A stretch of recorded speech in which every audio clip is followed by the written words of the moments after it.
Hi everybody, I'm Neil and welcome to this edition of the Nitrotech video blog. We're going to start straight away with a couple of FAQs around nitro engines. So first of all, the first question that came in was asking for an explanation of the difference between a turbo engine and a non-turbo engine or standard engine, and basically the answer to that is just in the design of the plug. Now, I have the plugs for both engines now. This one is, you'll see the top, if you can see it a bit closer, is like a cone shape. And basically as you screw it into the engine, that cone seals in the engine. Okay, so that's the turbo plug. And then this is a standard plug, and you can tell the difference because the standard plug is very sort of square looking, and it has this sealing washer, and that's the thing that provides a seal when you screw it into the engine. Okay, so that's essentially the difference. There's no major performance advantage with the turbo over the standard and vice versa. Okay, so that's it, that's the only difference. Some people do get confused with reference to a turbo scoop on the crank, and I'll just explain that while we're here. Now, this is a standard crank.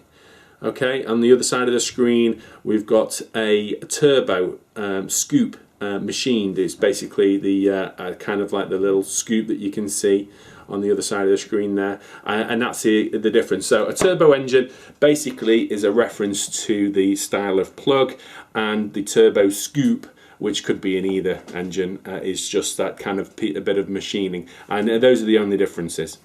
Okay, quickly moving on. Now, sticking with the theme of nitro engines, a few of you have asked about your options when it comes to starting your engines.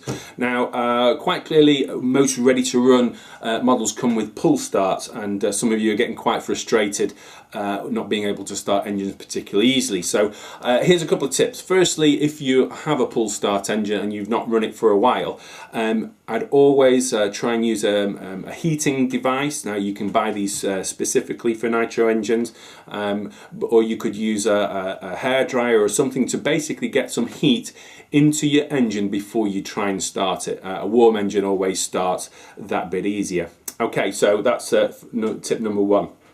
If you want to upgrade your pull start to an electric start, you've basically got two options. Okay, the first one is to remove the pull start mechanism off your engine and replace it with a roto start mechanism. So this is basically what you put onto your engine, and then you have the option of using the roto starter. Now, these are available from us, of course, and basically it's there's a battery in here, a switch at the bottom, and a high torque motor, and then you can plug this onto the back plate of your engine, and it spins it over quite quickly, and you'll be able to fire your engine up a lot easier going down that route.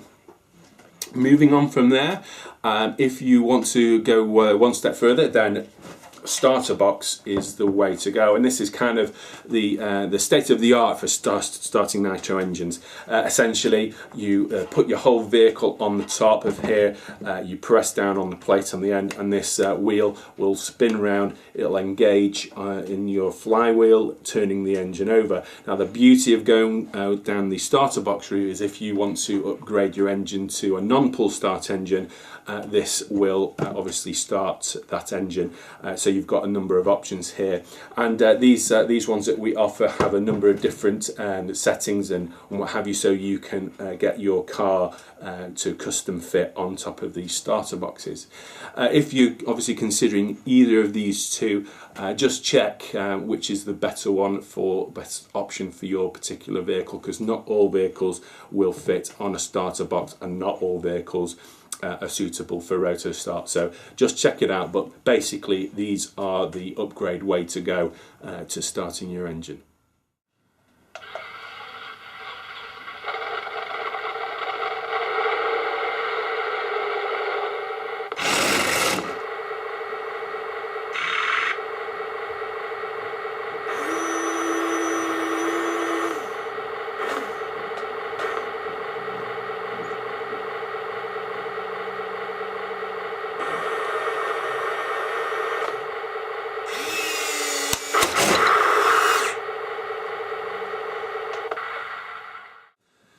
Now, all you heavy metal fans, I've got some great news, and of course I am talking tanks. Now, up until now, we've only had a selection of metal upgraded parts available, and depending on what tank you had, we had a limited supply. Now, I'm delighted to be able to say that we're expanding our supply and stock of metal parts across our 16 scale range of tanks. So up until now, you've been able to get metal tracks and the odd drive wheel and what have you in metal. And over the next few weeks we will be stocking a lot more across the entire range, so keep checking back regularly for those updates. Now, all you helicopter fans, listen up. This is a brand new Skytech Wasp X3, brand new into Nitrotech. I have to say, I've flown this twice already and I was super impressed. I'm relatively new on the sticks when it comes to flight.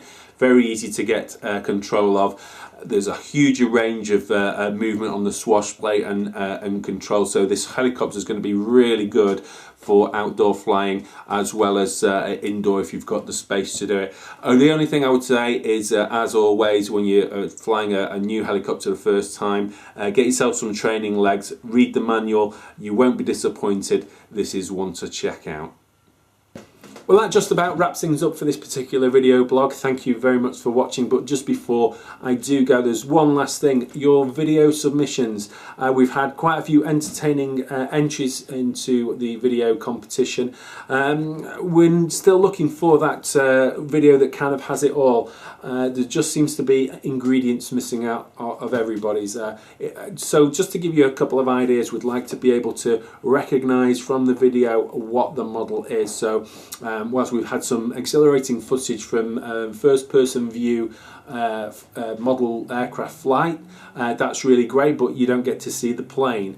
Or for example, if you've got a really fast car, we can see you're enjoying it and having fun, but the car's so fast that you can't even see it very clearly in the video footage. So if you can address those issues and get a really nice clear video and upload it, you could well have £100 worth of Nitrotech goodies on their way to you, and I tell you, I'm itching to give that away. Okay, so that's it. Thank you very much again for watching, and we'll see you next time.